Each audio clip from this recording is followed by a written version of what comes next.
Buying your first home via auction in New Zealand feels a lot less buying a house and more like accidentally walking into a high stakes poker game where everybody else knows the rules except you. And the scary part is that auctions are unconditional, which means that if you win, you buy that house whether you have your finance sorted, done a building report, and had your lawyer check all the documents. And I see first home buyers make expensive mistakes all the time, not because they're careless, but more because no one's explained the exact auction process to them, so they don't actually know what to do. So in this video, I'm going to help you understand step by step what the auction process looks like and what you can do to make sure that you do not get yourself in a sticky and expensive situation. But before I go into that, why should you listen to me? My name is Aaron. I am the Mortgage Man, and I have over 100,000 followers across social media. And this financial year alone, I've already done over $100 million worth of mortgages for first home buyers. That means it's about 20 to 30 families that I help into their first homes every single month. And because we're in New Zealand, most of those people have had to buy at auction or gone through the process of asking me, how do we buy at auction, and then decide whether or not they actually decide to do so. In this video, this is the rough outline that I'm going to be going through. What an auction actually is. What must you do before auction day to put yourself in the position to actually bid? How bidding actually works on the day. What happens when you win? What happens if the property gets passed in so it doesn't sell at auction? And common first home buyer mistakes, and whether or not you as a first home buyer should even consider buying at auction. So from the beginning, what actually is an auction and why is it so risky? So if you bid on a property and you win and that bid has met the reserve, you are legally obligated to buy that property, which basically means that you need to have done all of your due diligence, including paying for that due diligence, before you even step into the room. And that is why lots of people do not like auctions, and I kind of agree. As a purchaser, it is stressful and expensive just to get in the room to bid. And this means that you can't have clauses or conditions like I'll bid $1 million on the condition I have finance once I've won the auction, or I bid $1 million on the condition I get a building report. That stuff should have been done beforehand, and if you win, you pay your money as a deposit pretty much soon after. Then you wait for settlement, and then you legally take ownership of the property. Now, it's a bit of a weird one because a lot of properties, especially in Auckland, do go via auction, and I really wish they didn't, but this seems to be the way that real estate agents do it, because for a seller, I guess if it is a very desirable product or a very desirable home, people are going to go crazy bidding over it, and therefore they're probably going to get a higher price. But there is, in my opinion, a lot of properties that shouldn't go to auction because maybe more due diligence is needed. For example, it isn't consented, or it's like a plaster house and people aren't really willing to spend that money up front to check out whether or not they want to buy it, so no one's going to bid at the auction. And ultimately, when there is an auction, there's kind of three outcomes that happen. A pre-auction offer is done, it sells at auction, or it gets passed in.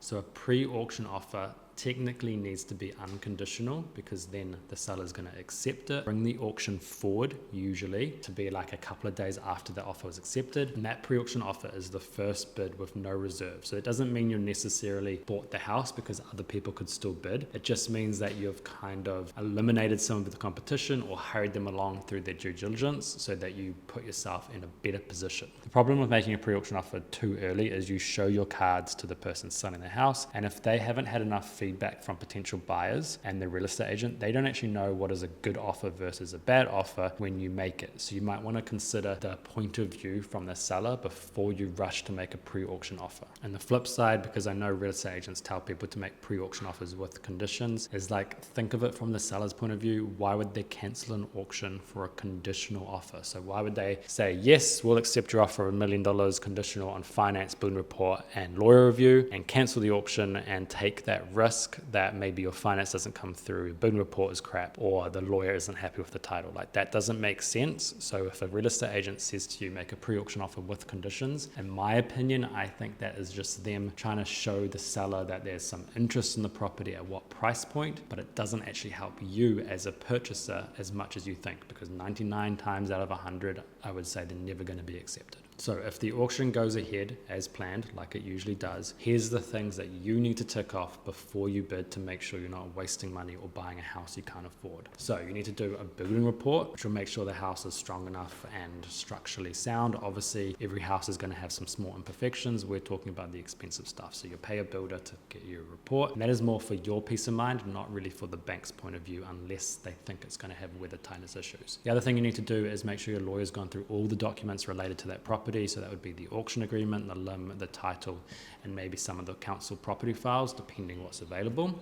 You also obviously need to have your finance approved. So not just you as borrowers, but also that particular property up to a limit. Now that might mean that you have to get a registered valuation on the property before you even bid, because maybe you have less than 20% deposit, or maybe it's a new build, and therefore you need to pay that money up front and get that valuation done before you bid, because the bank doesn't want you overspending their money on a property that isn't worth what they think it is. And of course, you need to have a deposit amount available to you if you win that auction. So if you're using KiwiSaver, which takes 10 working days to get out, you need to communicate with the agent that the deposit's going to be 10 working days away, and make sure the seller is okay with that via the way of an auction variation agreement. So as you can see, that's probably $1,000 to $1,500 worth of cost just to bid. So you need to make sure that you actually have a good chance of winning and buying that house. And the way you do that is by asking the real estate agent what the comparable sales are for that property in that area and why the people are selling. Because you could be the highest bidder, but that doesn't necessarily mean that it's going to sell at auction if the seller is unrealistic. So if you find out when the house was last sold, if they've done work since that, why they're selling, all the other stuff, will give you a clear indication if it's going to actually sell at auction, or if you've just spent your money for no reason. The other thing that could happen is obviously it gets passed in, and what that means is that it hasn't met a reserve or no one has bid, and that basically means that it's not sold, and now it will go to via negotiation as the sale method, which means now you can make conditional offers on the property. So a lot of people, especially first home buyers at the moment, are just waiting for properties to be passed in, telling the real estate agent, hey, we're gonna make a conditional offer as soon as it's passed in, and here it is, and then it will just be a conditional offer as per the usual buying process. And if you want to watch the video I did on that, you can just click somewhere on the screen and it will be there, and it will tell you how to make an offer on a sales and purchase agreement as per usual after it's been passed in, or just a house that's not being sold via auction. I remember the first time I went to an auction, it was very stressful, and I was sitting there sweating for like the first half an hour while the other properties were being auctioned off. And I remember the very first one being extremely annoyed because I think the house sold for like $200,000 more than what my upper limit was, and I spent all that money on the due diligence to not even get to put my hand up and bid. So you need to make sure that you have done your due diligence properly to make sure that you are in a position to hopefully win.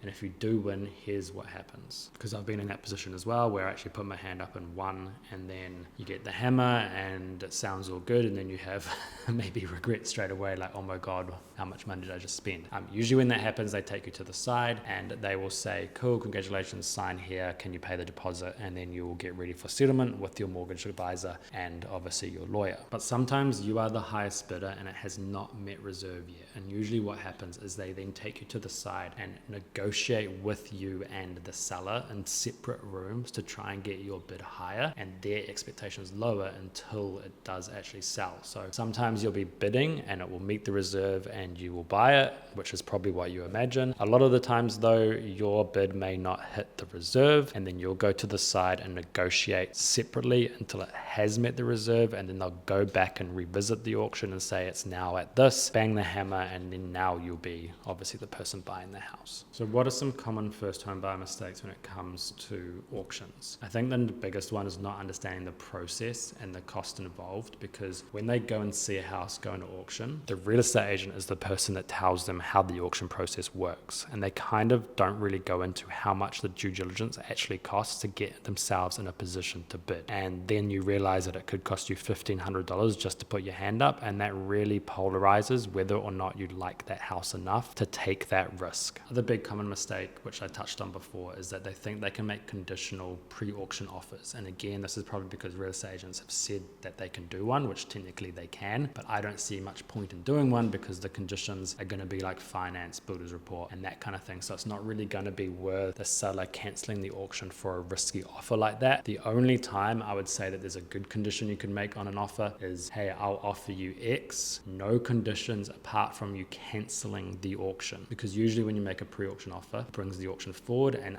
it's still open to other people. But if you make your pre-auction offer good enough and the seller knows that it's good enough and they cancel the auction because it's so good, then that puts you in the best position. So that's the only time I think that would work. But all the other conditions like finance, building report and stuff like that would have to be satisfied as well. So ultimately you need to weigh up whether or not you think buying at auction is a good idea. And unfortunately you may not have the choice because your house is going to auction that you like. Now you might be thinking after all of this, is it actually worth trying to buy at auction? And that's a really good question because a lot of people just don't bother. They see a property listed via auction and they just don't even look at it because they know that it's not worth the hassle or the risk or the cost. And you need to weigh that up yourself, because if you really love a property, first off, try not to get too emotionally invested. But if you really love it and you think you've got a good chance of buying it based on the feedback you've got from the agent and your own research, then yeah, you need to basically decide whether or not it is worth you paying that money, that due diligence money, to have your best foot forward to put your hand up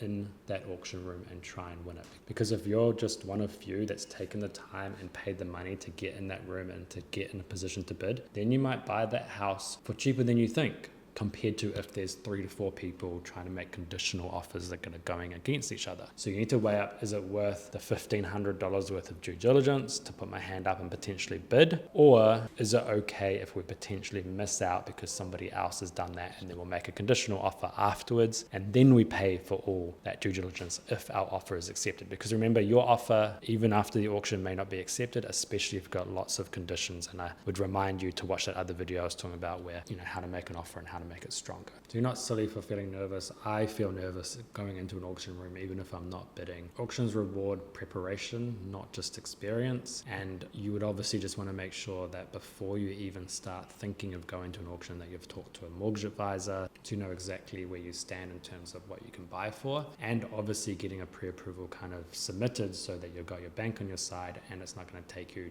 1 to 2 weeks to find out whether or not you even got finance. If this was helpful, this is one of many videos that I do. You can either subscribe to my YouTube channel, join the free First Home Buyer Academy, or just follow along whenever I post things on my other social media channels.